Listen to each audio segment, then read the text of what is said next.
ذکر استغفار کے بہت زیادہ بینیفٹ اللہ تعالیٰ نے قرآن پاک کے اندر بیان کیے ہیں۔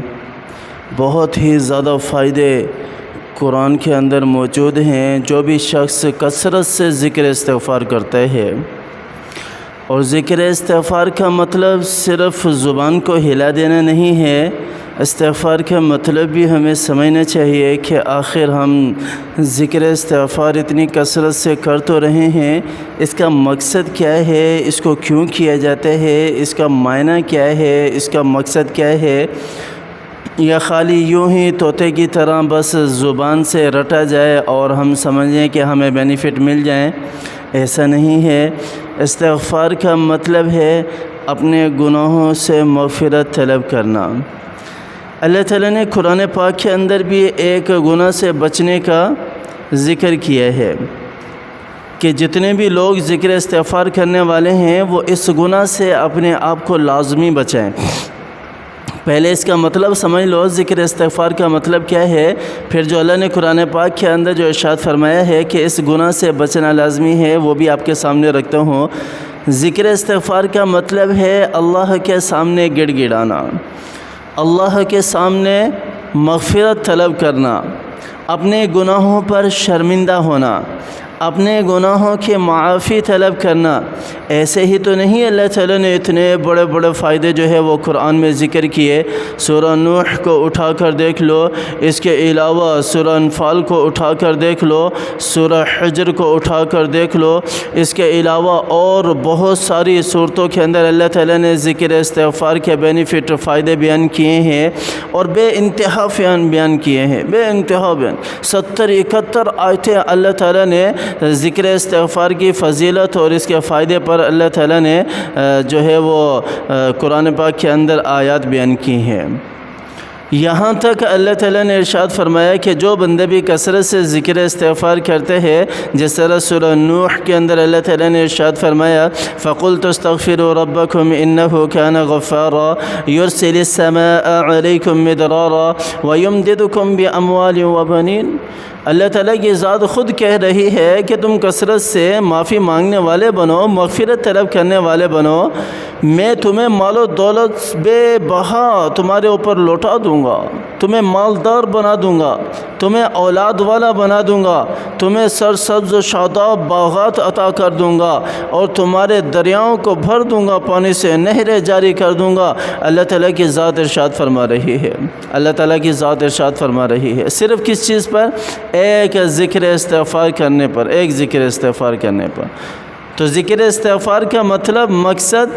اپنی مغفرت طلب کرنا ہے، اللہ سے اپنے گناہوں پر معافی مانگنا ہے۔ اور آپ صلی اللہ علیہ وسلم کی احادیث کو اگر دیکھا جائے تو آپ صلی اللہ علیہ وسلم کی احادیث ذکر استغفار کی فضیلت اور اس کی برکات اور اس کے فائدے اور اس کے بینیفٹ پر بھری پڑی ہیں، دنیاوی بھی اور اخروی بھی۔ بہت ساری حدیثیں جو ہیں وہ پہلے بھی میں کئی دفعہ بیان کر چکا ہوں، صرف ایک حدیث آپ کے سامنے رکھ دیتا ہوں ابن عباس رضی اللہ عنہما کی۔ ابن عباس رضی اللہ عنہما فرماتے ہیں آپ صلی اللہ علیہ وسلم نے فرمایا من لزم الاستغفار جعل اللہ له من كل ضيق مخرجا ومن كل هم فرجا ورزقه من حيث لا يحتسب۔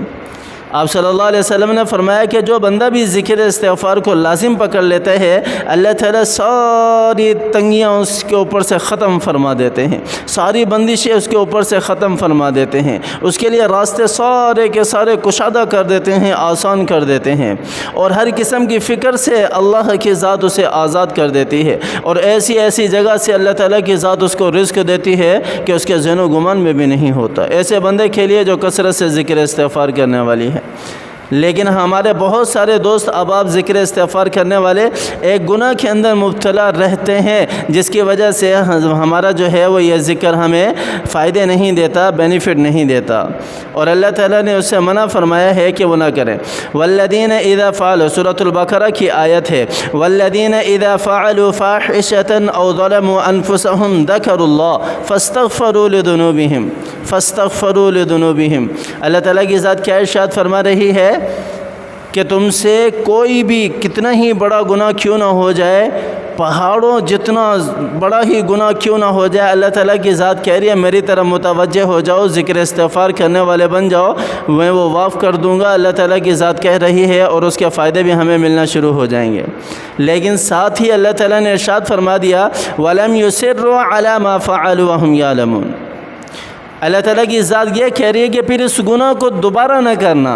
جان بوجھ کر وَلَمْ يُصِرُّوا، اصرار مت رکھنا اس گناہ کے اوپر کہ وہ گناہ کنٹینیو جاری رہے۔ ہمارے یہاں کیا ہوتا ہے، گناہ کنٹینیو جاری رہتا ہے، اور اس گناہ کے جاری رہنے کی وجہ سے ہمیں جو ہے وہ ذکر استغفار کے فائدے نہیں مل رہے، ذکر استغفار کے بینیفٹ نہیں مل رہے۔ بہرحال وہ جو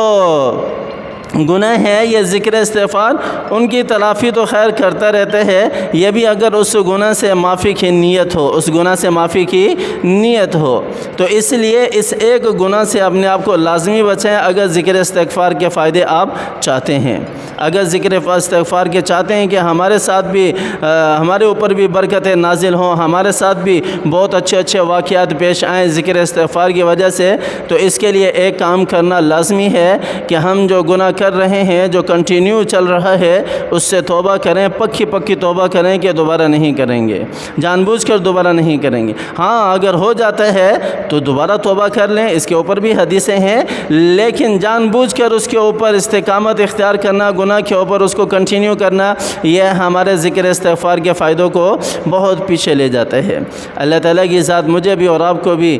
کثرت سے ذکر استغفار کرنے کی توفیق عطا فرمائے، اور ہر قسم کے گناہ سے اللہ تعالیٰ کی ذات میری بھی اور آپ کی بھی حفاظت فرمائے۔ آمین ثم آمین، وآخر دعوانا ان الحمد للہ رب العالمین۔